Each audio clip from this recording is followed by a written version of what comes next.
नमस्कार दोस्तों, मैं डॉक्टर अविनाश, टीचर और एक लाइफ कोच। अक्सर हमसे पूछा जाता है कि ध्यान कैसे लगाएं। मुझे पढ़ाई में ध्यान नहीं लगता, मुझे अपने व्यवसाय में ध्यान नहीं लगता, मुझे अपने ईश्वर में ध्यान नहीं लगता, मुझे किसी भी काम में ध्यान नहीं लगता।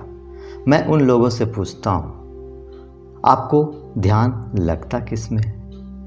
थोड़ा अवलोकन तो करो। तुम होश में हो या बेहोशी में अपना जीवन काट रहे हो? निरपेक्ष होकर तटस्थ भाव में एक दृष्टा की भांति अपने ध्यान को अवलोकन तो करो, क्योंकि जैसी जिसकी सृष्टि होती है वैसी उसकी दृष्टि होती है। तनाव या उत्तेजना में निष्पक्ष होकर संयम के साथ उस सत्य को अपने जीवन में उतारते हो। थोड़ा देख लो, समझ लो, कहीं इल्जाम तो नहीं लगाते हो भगवान पे, अपनी किस्मत पे, अपने परिवार पे या खुद पे। हम कमज़ोर हो जाते हैं, कुछ भी कह देते हैं, दूसरों पर अपना ठिकरा फोड़ देते हैं, बहाना बनाते हैं। बहाना बनाकर कहीं तुम कंफर्ट जोन में फंसे तो नहीं हो, यानी तुम मोह में हो। मोह के कारण तुम बहाने बना रहे हो। तुम होश में नहीं हो, बेहोश हो। तुम तर्क पे तर्क देते हो, कुतर्क करते हो। तो सिद्ध करो, अवलोकन करो, सच्चाई क्या है उसको परखो। सच की छितरने छोड़कर झूठ की कतरने जोड़ोगे तो दोस्त तुम्हारे अंदर से बदबू ही आने लगेगी। देख लेना तू सच्चा है या झूठा। बहाने बनाकर कहीं खुद से ही तो दूर नहीं हो रहे हो। हमारा बॉडी स्थूल चीजों पर फंसा है क्या? जैसे चीजें, परिस्थिति और इंसान में क्या? थोड़ा देख तो जरा, मन स्थिर है या अस्थिर? मन शांत है या अशांत?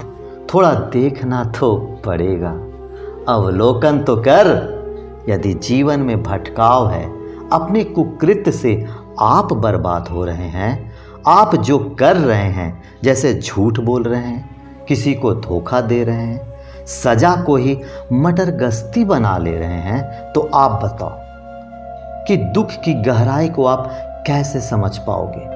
तो कैसे आप सच्चाई को भोगोगे? आप भागोगे उस सच्चाई से तो आप बेहोश होना। मैं तो केवल आपको जागरूक कर सकता हूं। जागना तो आपको ही है ना। जाग और फिर रुक। जागने का पर्पस तो देख। दोस्त, अपनी मंजिल से प्रेम करते हो? वह मंजिल जो तुम्हारी चेतना को ऊपर उठाकर तुम्हें योद्धा बना रहा है, तब सुख आए या दुख आए तुम्हें क्या फर्क पड़ेगा? तुम ही लक्ष्य हो जाते हो और लक्ष्य ही तुम हो जाते हो। तुम डरे हुए हो अपनी बात रखने में? तो देख लेना कहीं तुम अंदर से हिले हुए हो, भावना में फंसे हुए हो क्या? तो ताश के पत्ते की तरह बिखरोगे। तुम्हें अपने आत्मबल को मजबूत तो करना ही पड़ेगा। एक बार अपनी मजा को ऑब्जर्व करना। ये मजा तेरे लिए कहीं सजा तो नहीं बन रही? हमारे ही मान्यताओं के खिलाफ जो मजे किए थे, उससे दूर जाना क्या तुम्हें कष्ट लग रहा है? सूक्ष्म रूप से ढूंढो। बांध जो रहा है, रोक जो रहा है, तुम देखना तुम्हारे भीतर बैठा वह तुम्हारा अपना ही है। मैं फूडी हूं, मुझे खाना बहुत पसंद है, क्योंकि मैं चट्टन हूं। अब आपके शरीर का मध्य प्रदेश बाहर निकल आया तो आपके लिए सजा बन गया? आपका अपना पेट ही भार लगने लगा? आप चटोर हो। चटर पटर अटर पटर चर चर कर अपनी हेल्थ का बैंड हम खुद ही बजाते हैं।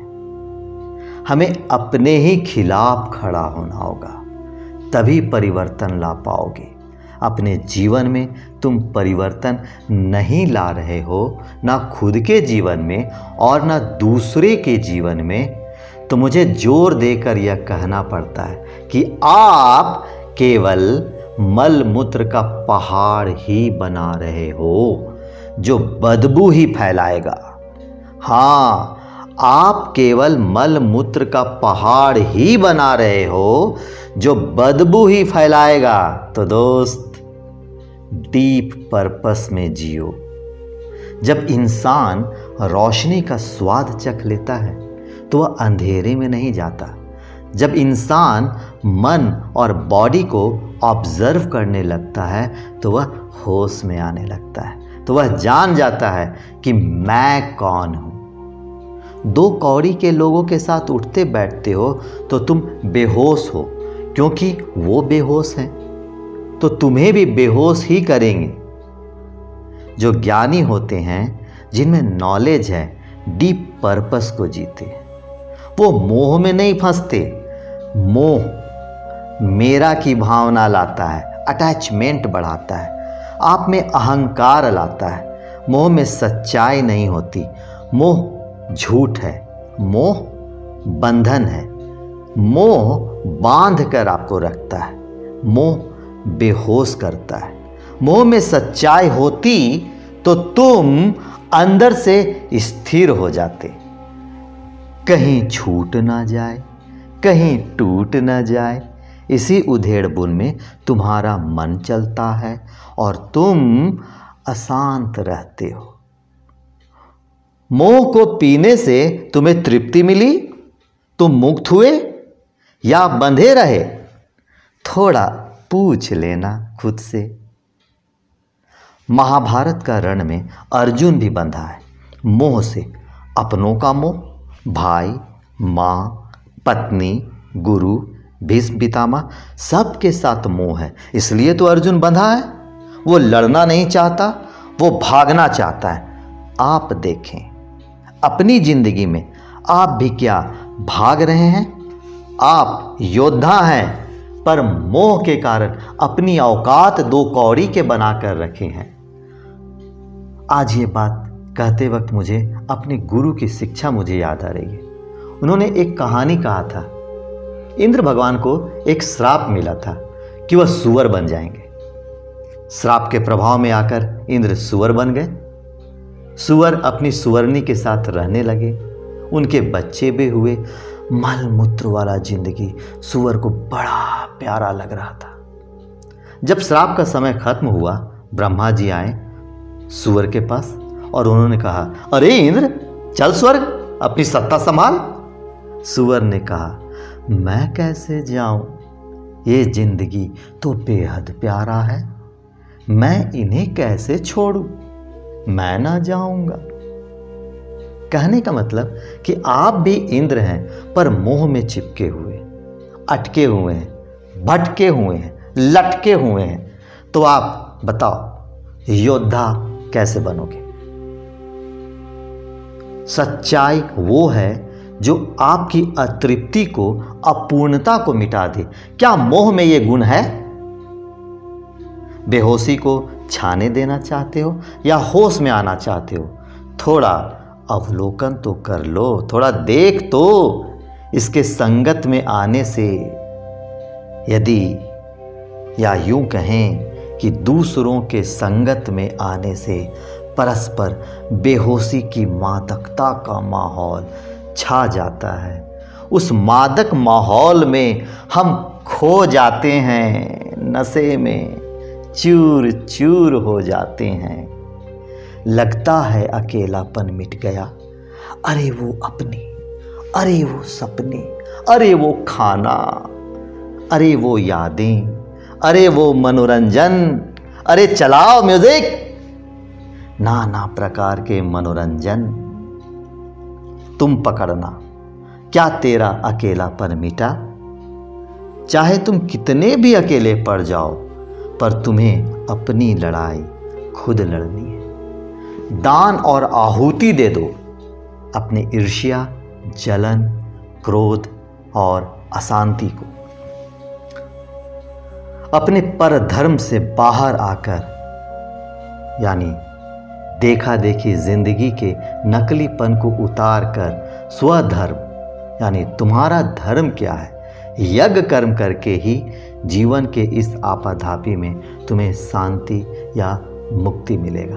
तुम पहचानो, थोड़ा अवलोकन करो, वो क्या है जो तुम्हें होश की तरफ ले जाते हैं।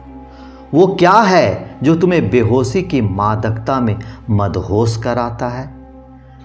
बेहोशी में भी यदि आप सजग हो जाते हो तो क्या बात। यदि प्यार में तुम गिरते हो, वो उठता है।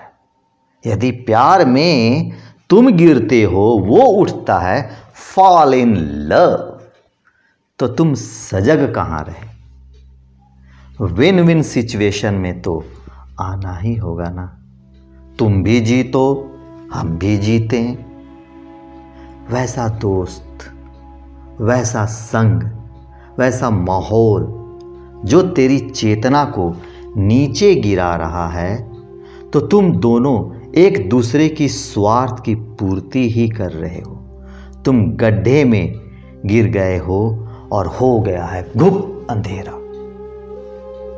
वहीं वैसी पत्नी, वैसा भाई, वैसा दोस्त, वैसा माहौल मिल जाए जो हमारी चेतना को ऊपर उठा दे, तो क्या बात, क्या बात, क्या बात। आप योद्धा बने, आप एक चैंपियन के रूप में अपनी जिंदगी जिए। आप हमेशा हमारी दुआओं में हैं दोस्त। धन्यवाद।